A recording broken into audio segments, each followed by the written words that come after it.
প্রিয় শিক্ষার্থী বন্ধুরা, আশা করি সকলে ভালো আছো। আমি প্রসেনজিৎ কুমার মণ্ডল, সহকারী শিক্ষক, মধুগ্রাম মাধ্যমিক বিদ্যালয়, ডুমুরিয়া, খুলনা। অনলাইন ক্লাসের দশম শ্রেণীর বাংলাদেশ বিশ্ব পরিচয়ের ষষ্ঠ অধ্যায় থেকে আজকে আমরা এই রাষ্ট্রের উপাদান, রাষ্ট্রের কার্যাবলী নিয়ে আলাপ আলোচনা করব। তোমরা পাঠে থাকো অথবা মনোযোগ সহকারে এই পাঠটা শোনো। রাষ্ট্র নাগরিকত্ব আইন ষষ্ঠ অধ্যায়ে এই বিষয়টা রয়েছে আমাদের, কিন্তু আমরা আজকে শুধুমাত্র রাষ্ট্র ও রাষ্ট্রের প্রধান, রাষ্ট্রের কার্যাবলী এই নিয়ে একটু আলোকপাত করব। রাষ্ট্রের ধারণা, রাষ্ট্র কি, এ নিয়ে আমাদের কি বলে মনে হয়? প্রত্যেক মানুষ কোনো না কোনো রাষ্ট্রে বসবাস করে। হঠাৎ করে কোনো রাষ্ট্রের উৎপত্তি হয়নি। আদিম মানুষ প্রথমে গোষ্ঠীভিত্তিক বা গোত্রভিত্তিক বসবাস করত। সময়ের পরিবর্তনে একসময় রাষ্ট্রের উৎপত্তি হয়। তাহলে আদিম মানুষ বনে জঙ্গলে ঘুরে বেড়াতো, কিন্তু তারা দল বেঁধে চলত এবং তারা একটা গোত্রে থাকত। পরবর্তী পর্যায়ে গোত্র তৈরি হল এবং গোষ্ঠীবদ্ধভাবে তারা জীবনযাপন করত। এমনিভাবে চলতে চলতে মানুষের চিন্তার জগতে যখন বিস্ফোরণ ঘটল, তখন এই পর্যায়ে এসে আমরা আস্তে আস্তে রাষ্ট্রের উৎপত্তি আমরা লক্ষ্য করতে পারি। মানুষ রাষ্ট্র সৃষ্টি করে। রাষ্ট্রে বসবাসকারী প্রত্যেক নাগরিকেরই রাষ্ট্রের নিয়ন্ত্রণ মেনে চলতে হয়। অর্থাৎ যে গোষ্ঠী বা যে গোত্রে থাকুক না কেন, সেই গোত্রের বা গোষ্ঠী বা সেই সমাজ ব্যবস্থাপনা, আইন কানুন, রীতিনীতি, খাওয়া দাওয়া, পোশাক পরিচ্ছদ, চলাফেরা, বিবাহ ইত্যাদি সব অনেক কিছু নিয়ম নীতি থাকে। এই নিয়ম নীতিগুলো মেনে চলতে হয় প্রত্যেক নাগরিককে বা ওই সমাজে বসবাসকারী লোককে বা ওই রাষ্ট্রে বসবাসকারী নাগরিককে বা লোকদেরকে। রাষ্ট্রে বসবাসকারী জনগণকে ওই রাষ্ট্রের নাগরিক বলা হয়। রাষ্ট্রে বসবাসকারী জনগণকে ওই রাষ্ট্রের নাগরিক বলা হয়। ও রাজনৈতিক নাগরিকদের সুষ্ঠুভাবে বাঁচার জন্য রাষ্ট্র অনেক কাজ করে থাকে। হ্যাঁ, তাহলে এই নাগরিকদের শিক্ষার জন্য, কল্যাণের জন্য, মঙ্গলের জন্য, অস্তিত্বের জন্য এই রাষ্ট্র অনেক কাজ করে থাকে। রাষ্ট্রবিজ্ঞানী ও রাজনৈতিক তত্ত্ববিদগণ রাষ্ট্রকে বিভিন্নভাবে সংজ্ঞায়িত করেছে। বিভিন্ন রাষ্ট্রবিজ্ঞানী বিভিন্ন কর্নার থেকে, বিভিন্ন দিক নির্দেশনা থেকে বিভিন্নভাবে তারা আমাদের মত উপস্থাপন করেছেন, রাষ্ট্রের সংজ্ঞা দিয়েছেন। অ্যারিস্টটলের মতে, রাষ্ট্রবিজ্ঞানী অ্যারিস্টটল, সে নাম শুনেছি, আমরা আগেও অনেকবার তার কথা পড়েছি নিচের ক্লাসে। অ্যারিস্টটলের মতে স্বয়ং সম্পূর্ণ জীবনের জন্য কতিপয় পরিবার ও গ্রামের সমন্বয়ে গঠিত সংগঠনই রাষ্ট্র। রাষ্ট্রবিজ্ঞানী অ্যারিস্টটল কি বলছেন? যে স্বয়ং সম্পূর্ণ জীবনের জন্য কতিপয় পরিবার বা গোষ্ঠী বা গ্রামের সমন্বয়ে গঠিত একটা যে সংগঠন, সেই সংগঠনই হচ্ছে রাষ্ট্র। রাষ্ট্রবিজ্ঞানী আর এম ম্যাকাইভারের মতে, রাষ্ট্রবিজ্ঞানী আর এম ম্যাকাইভারের মতে রাষ্ট্র হচ্ছে সরকার কর্তৃক প্রণীত আইন দ্বারা পরিচালিত একটি সংগঠন, যার কর্তৃত্বমূলক ক্ষমতা রয়েছে এবং যা নির্দিষ্ট ভূখণ্ডে বসবাসরত অধিবাসীদের উপর বলবৎ হয়। তাহলে ম্যাকাইভার কি বলছেন? যে রাষ্ট্র হচ্ছে সরকার কর্তৃক প্রণীত, সরকার দ্বারা প্রণীত, প্রতিষ্ঠিত, পরিচালিত, নির্মিত একটি সংগঠন, যার কর্তৃত্বমূলক ক্ষমতা রয়েছে। অর্থাৎ সেই রাষ্ট্রের একটা কর্তৃত্ব থাকবে, একটা ক্ষমতা থাকবে, এবং যা নির্দিষ্ট ভূখণ্ডে, তার একটা নির্দিষ্ট ভূখণ্ড থাকতে হবে, এরিয়া থাকতে হবে, আয়তন থাকতে হবে, বসবাস আবার তার ভিতরে কিছু অধিবাসীদের থাকতে হবে এবং সেই অধিবাসীদের উপর বলবৎ থাকে। তাহলে এই সমস্ত উপাদানগুলো উন্নত রাষ্ট্রের সেই বিষয়গুলো চলে আসছে। যাই হোক, অধ্যাপক বার্নার রাষ্ট্রের সবচেয়ে সুস্পষ্ট এবং পূর্ণাঙ্গ সংজ্ঞা দিয়েছেন। তাহলে রাষ্ট্রের সব থেকে পূর্ণাঙ্গ এবং অর্থপূর্ণ এবং সুস্পষ্ট সংজ্ঞা দিয়েছেন অধ্যাপক গার্নার। তিনি কি বলছেন? তিনি বলেন, রাষ্ট্র হল বহু সংখ্যক ব্যক্তি নিয়ে গঠিত এমন এক জনসমাজ যার নির্দিষ্ট ভূখণ্ডে স্থায়ীভাবে বসবাস যারা নির্দিষ্ট ভূখণ্ডে স্থায়ীভাবে বসবাস করে, যা বহিঃশক্তির নিয়ন্ত্রণ হতে মুক্ত এবং যাদের একটি সুসংগঠিত সরকার আছে, যে সরকারের প্রতি ওই জনসমাজ স্বভাবতই অনুরূপ। আমি আরেকবার বইয়ের থেকে কোট করছি, রাষ্ট্র হল বহু সংখ্যক এমন এক জনসমাজ, রাষ্ট্র হল বহু সংখ্যক ব্যক্তি নিয়ে গঠিত এমন এক জনসমাজ যারা নির্দিষ্ট ভূখণ্ডে স্থায়ীভাবে বসবাস করে, যা বহিঃশক্তির নিয়ন্ত্রণ হতে মুক্ত এবং যাদের একটি সুসংগঠিত সরকার আছে, যে সরকারের প্রতি ওই জনসমাজ স্বভাবতই অনুগত। তবে এই সংজ্ঞার ভিতরে আমরা কিন্তু রাষ্ট্রের উপাদানগুলো পেয়ে যাচ্ছি। তাহলে রাষ্ট্রের ধারণা আমরা কিছুটা বুঝলাম, জানলাম যে নির্দিষ্ট আয়তন বা ভূখণ্ড বিশিষ্ট জায়গা, যে জায়গায় যে জনসমাজ, যে অধিবাসী, তাদের নির্দিষ্ট সরকার রয়েছে, সেই সরকারের অনুগত স্বীকার করবে সেই নাগরিকবৃন্দ বা জনসমাজ। তাহলে রাষ্ট্রের জনসমাজ থাকতে হবে, জায়গা থাকতে হবে বা নির্দিষ্ট ভূখণ্ড থাকতে হবে, সরকার থাকতে হবে। হ্যাঁ, এগুলো এবং এই জনসমাজটা আবার বৈশক্তির নিয়ন্ত্রণ মুক্ত থাকবে, অর্থাৎ স্বাধীন থাকবে। আবার সুসংগঠিত সরকার আছে, যে সরকারের প্রতি ওই জনসমাজ স্বভাবত প্রকৃতিগত অনুগত থাকবে। সুতরাং আমরা বলতে পারি রাষ্ট্র হল একটি ভূখণ্ড ভিত্তিক সমাজ বিশেষ, যার সংগঠিত সরকার ও জনসমষ্টি রয়েছে এবং যার নিজস্ব ভৌগোলিক এলাকার মধ্যে অন্যান্য সকল প্রতিষ্ঠানের উপর সার্বভৌম ক্ষমতা প্রতিষ্ঠিত আছে। এই যে আমাদের রাষ্ট্রের ধারণা আমরা পেলাম, রাষ্ট্রের ধারণার পরে আমরা এখন আসবো রাষ্ট্রের উপাদান। রাষ্ট্রের উপাদান আমরা মূলত রাষ্ট্রের উপাদান সম্পর্কে আমরা সংজ্ঞার ভিতর পেয়েছি যে জনসমষ্টি, জনসমষ্টি, জনসমষ্টি, নির্দিষ্ট ভূখণ্ড,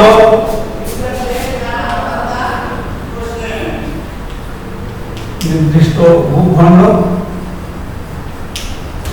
নির্দিষ্ট ভূখণ্ড, সরকার আর সার্বভৌমত্ব। সার্বভৌমত্ব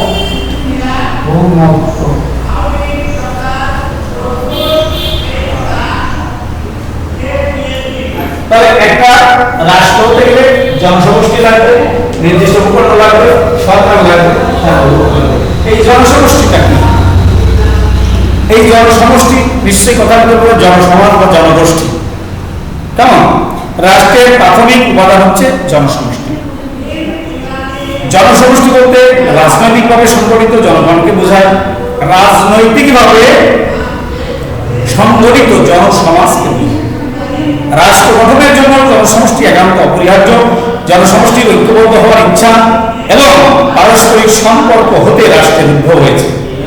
তবে রাষ্ট্র গঠনের জন্য জনসংখ্যা কত হবে তার কোনো ধরা বাঁধা নিয়ম নেই। রাষ্ট্র হতে গেলে যে জনসমষ্টি কোনো ধরা বাঁধা নিয়ম নাই, নির্দিষ্টতা নাই। এখানে কয়েক কোটি হতে পারে, কয়েক লক্ষ হতে পারে, কয়েক হাজার হতে পারে। যেমন আমরা গণসংখ্যার দিকে যদি তাকাই, 150 কোটির মধ্যে সেখানে জনসমষ্টি বা জনগণ।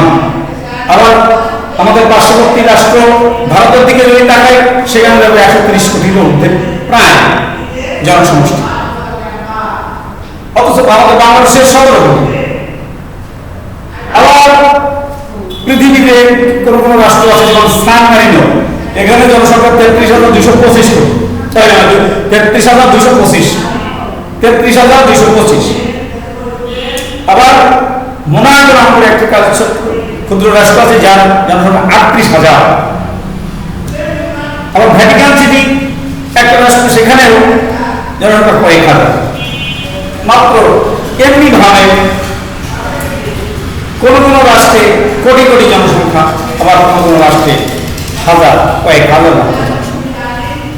কোন কোন রাষ্ট্রে এই যে অবস্থা, এই জনসমষ্টির কোন নির্দিষ্ট বাধ্যবাধকতা নাই, কোটি হতে পারে, লক্ষ হতে পারে, কয়েক হাজার হতে পারে। এবার আসছে আমরা নির্দিষ্ট ভূখণ্ড, অর্থাৎ রাষ্ট্র হতে গেলে একটা নির্দিষ্ট জায়গা বা এরিয়া বা আয়তন লাগবে। যেমন আমাদের বাংলাদেশের এরিয়া আছে, আয়তন সাথে 1,47,570 বর্গ কিলোমিটার আয়তন বিশিষ্ট বাংলাদেশের এই ভূখণ্ড, অর্থাৎ নির্দিষ্ট ভূখণ্ডে আমরা বসবাস করছি, আমাদের আয়তন হচ্ছে, আমাদের সীমারেখা আছে। এই তেমনিভাবে পৃথিবীতে যতগুলো কান্ট্রি আছে, 200-র ঊর্ধ্বে, 213টা দেশ আমরা সাধারণভাবে জানি, কারণ কম বেশি এখন নতুন নতুন রাষ্ট্র বিভিন্ন জায়গায় হয়েছে, সেখানে সেগুলো সংযুক্ত হচ্ছে। তবে 200-র ঊর্ধ্বে আমাদের পৃথিবীতে রাষ্ট্রের সংখ্যা।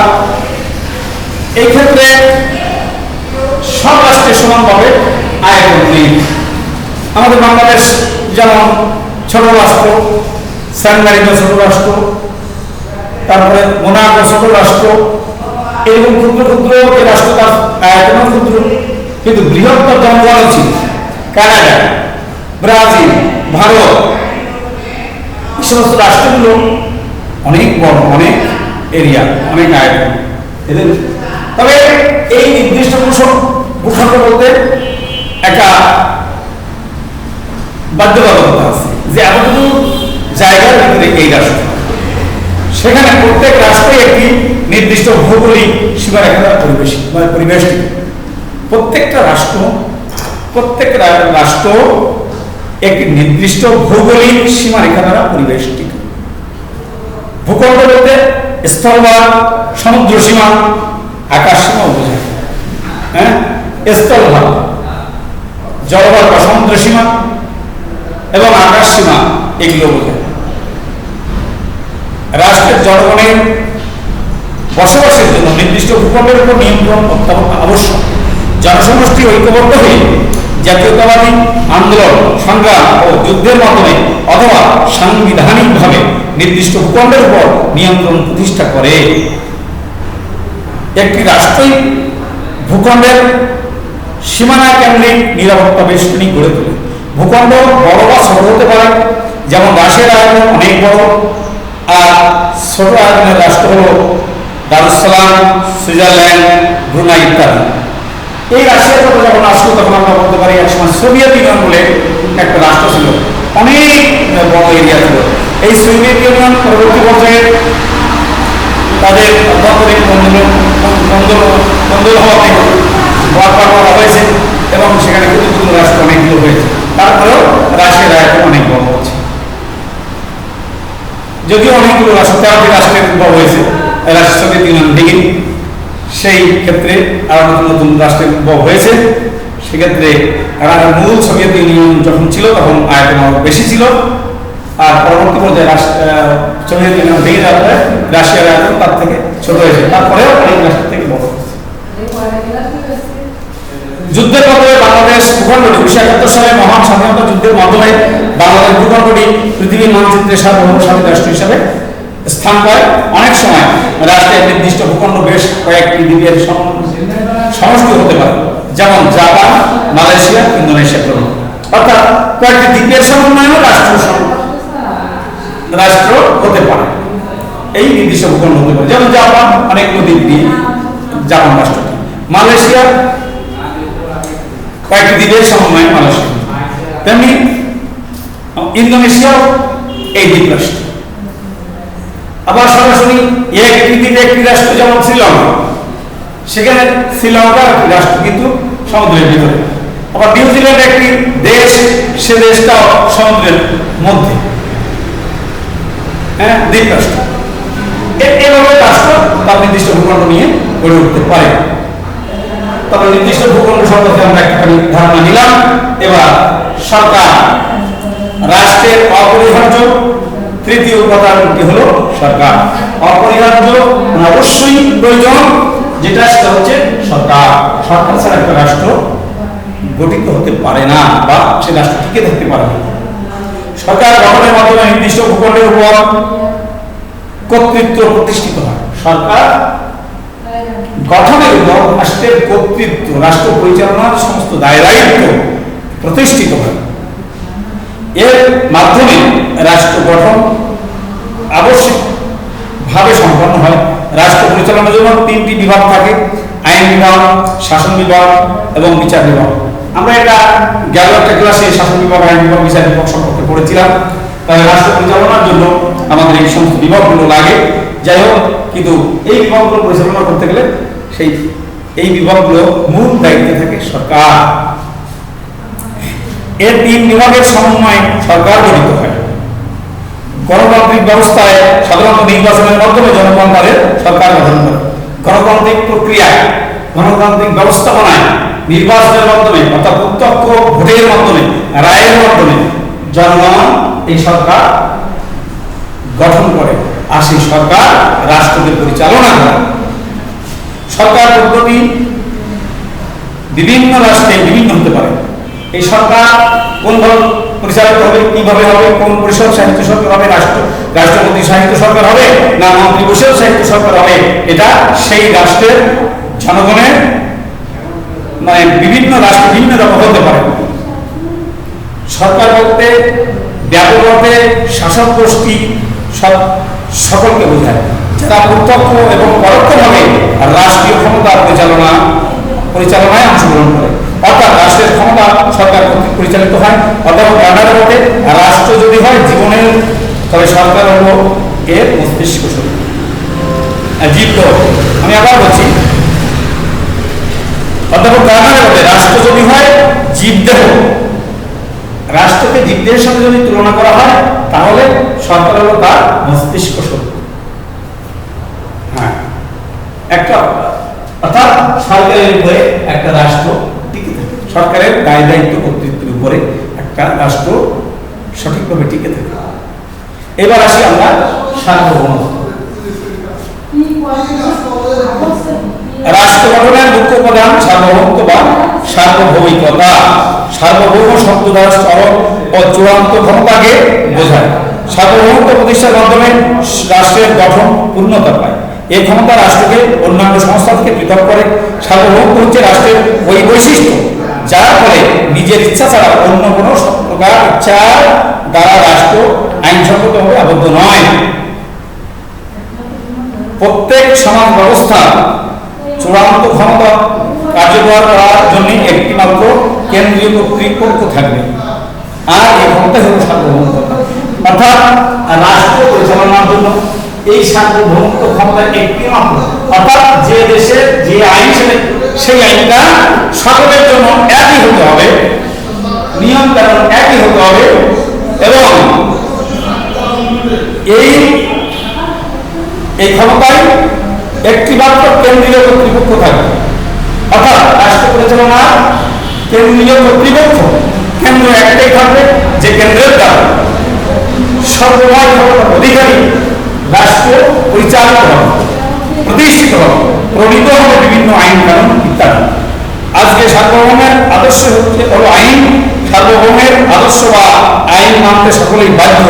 সার্বভৌম ক্ষমতা অভ্যন্তরীণ ও বাহ্যিক দুইটি দিক রয়েছে। অভ্যন্তরীণ ক্ষমতা প্রয়োগের মধ্য দিয়ে রাষ্ট্রের মধ্যকার সকল ব্যক্তি প্রতিষ্ঠানের উপর রাষ্ট্রের কর্তৃত্ব প্রতিষ্ঠা পায়। এই সার্বভৌম ক্ষমতার ঊর্ধ্বে কোনো কর্তৃপক্ষ নেই। সার্বভৌম যে ক্ষমতা, এই সার্বভৌম ক্ষমতার উপরে কোনো ব্যক্তি বা প্রতিষ্ঠান যেতে পারে না। বাহ্যিক সার্বভৌমত্বের অর্থ হল রাষ্ট্র আন্তর্জাতিক ক্ষেত্রে বহির্শক্তি নিয়ন্ত্রণ ও হস্তক্ষেপ থেকে মুক্ত থাকে। অর্থাৎ বহির্শক্তির আক্রমণ থেকে রাষ্ট্রকে পরিচালনার সার্বভৌম আভ্যন্তরীণ যে শক্তি বা কর্তৃত্ব, সেটা সার্বভৌম ক্ষমতা অন্তর্ভুক্ত। কেবল জনসমষ্টি নির্দিষ্ট ভূখণ্ডের সরকার থাকা সত্ত্বেও একটি দেশের সার্বভৌমত্ব ক্ষমতা না থাকলে তা রাষ্ট্র হিসেবে বিবেচিত হবে না।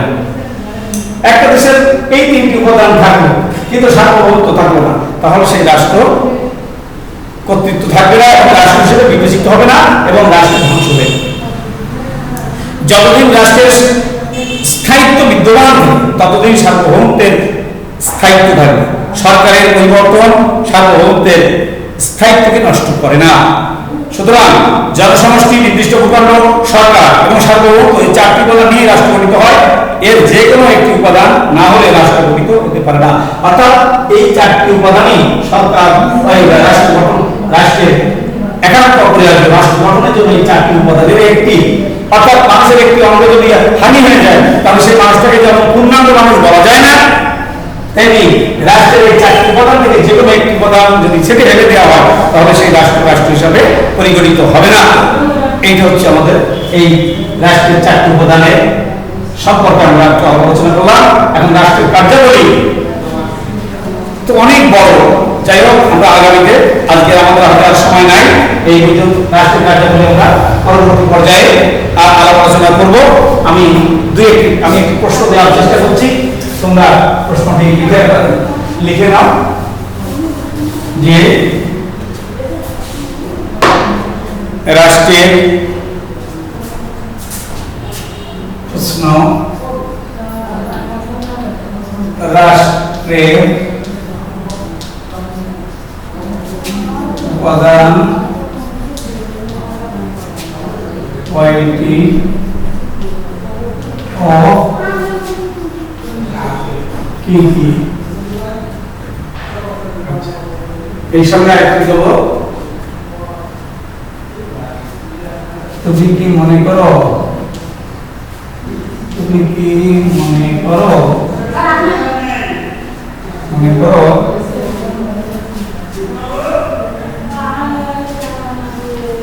যে কোনো একটি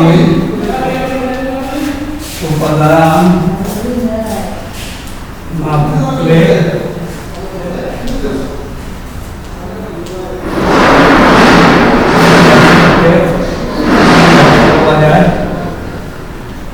রাষ্ট্র বলা যায়।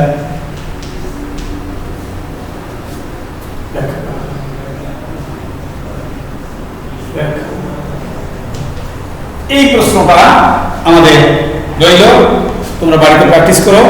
সকলে সুস্থ থাকো, ভালো থাকো এবং ঘন ঘন সাবান এবং স্যানিটাইজার দিয়ে হাত ধৌত করো এবং মাস্ক ব্যবহার করো। আমাদের কাছেও মাস্ক রয়েছে, কিন্তু ক্লাসের জন্য আমরা মাস্কটা আপাতত খুলে রেখেছি। যাই হোক, সবাই ভালো থাকো, সুস্থ থাকো, সকলকে অনেক অনেক ধন্যবাদ।